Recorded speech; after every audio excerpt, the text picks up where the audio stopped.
Hello, friends. This is Dave Hurwitz, executive editor at ClassicsToday.com, here with random reviews from the Overflow room. And we're doing Mahler. Oh, so much Mahler. Boy, if we got Mahler. And we're starting with some song cycles.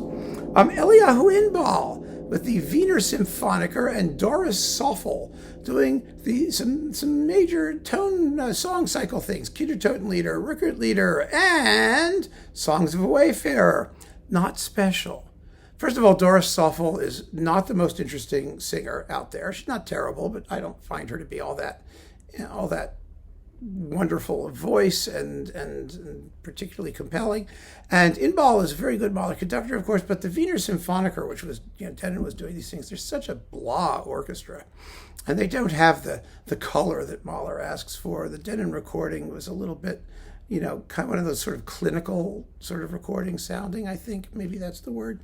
Anyway, I hung on to it because I hung on to Mahler, but didn't do it for me.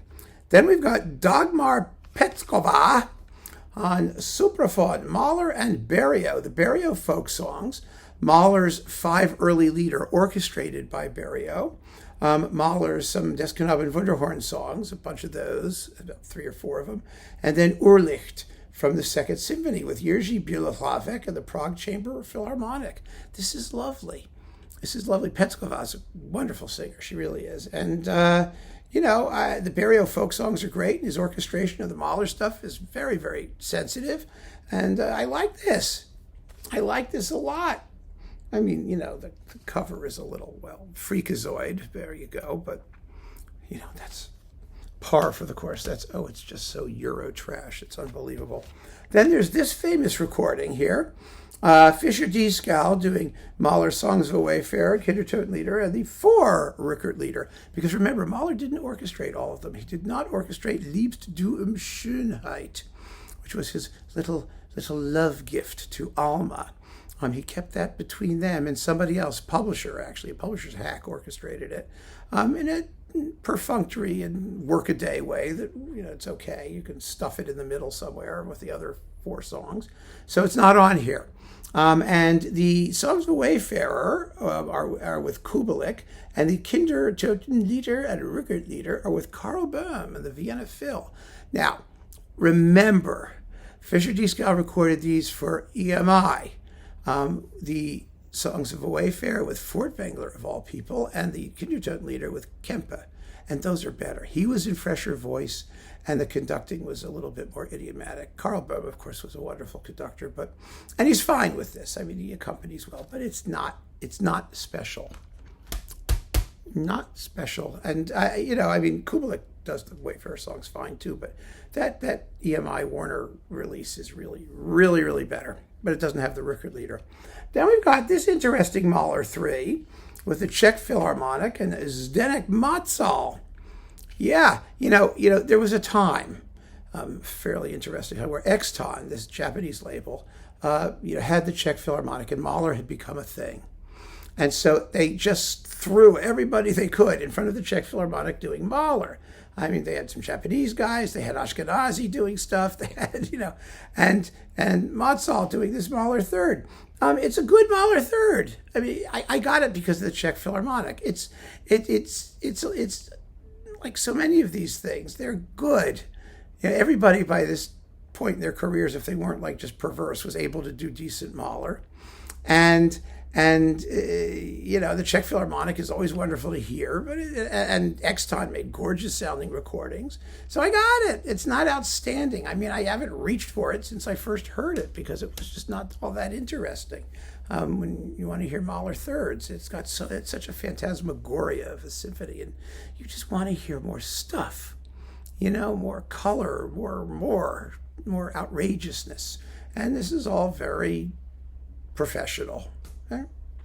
We've got, the New York Phil Mahler 9 with Court Masur. This is a great Mahler 9.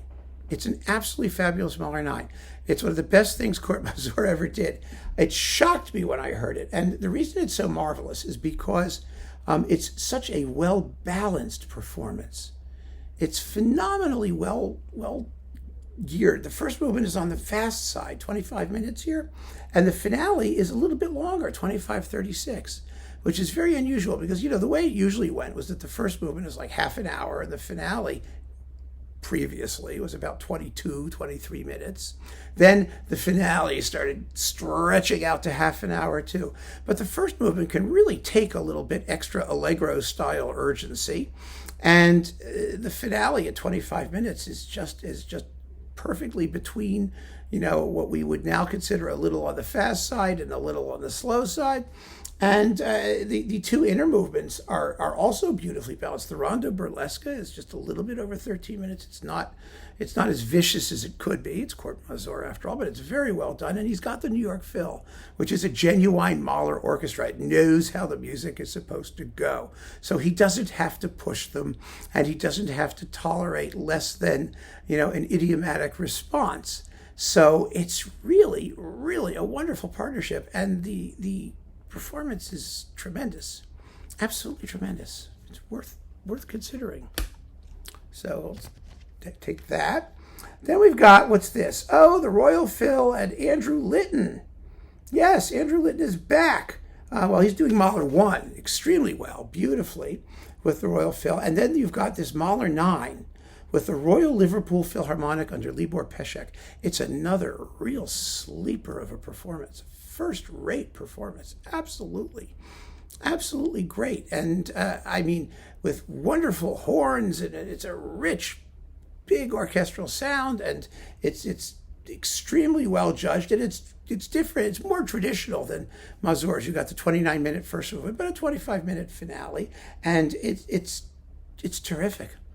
Very well recorded by Virgin. This was also a wonderful surprise when it came out. I was extremely pleased with it. So there you go. There's that. Yeah. Oh, there's some fun stuff here. Mahler 5 with Charles Mackerras and the Royal Liverpool Philharmonic. Charles Mackerras doesn't put a foot wrong anywhere. He just doesn't. And he's got this thing. The Mahler symphony is the most difficult to do, and the one that most people screw up. And wow, it's effortless. It's totally effortless. It flows. It's exciting. It's well recorded. Of course, it's Mackerras. What do you expect? And then, oh yeah, wow, baby, do me.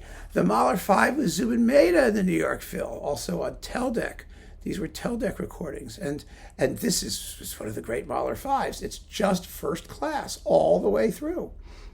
Marvelously exciting and fresh and played to the nines. The brass playing is amazing, and it's really, really well recorded. And Zubin Mehta gets no credit for it. He always did a good Mahler 9. It's interesting. Mahler 5. It's interesting. The one that most people screw up, and he excels at it. He really does. Then we've got, Das Lied von der Erde with Lily Chukasey and Richard Lewis and Eugene Ormandy, along with the Rückerlieder with Frederica von Stade, or von Stade if you want, and the London Phil and Andrew Davis. Well, von Stade is a wonderful singer, and she sings these pieces beautifully, and then Davis accompanies ably. But the real standout here is a first-class Das Lied von der Erde.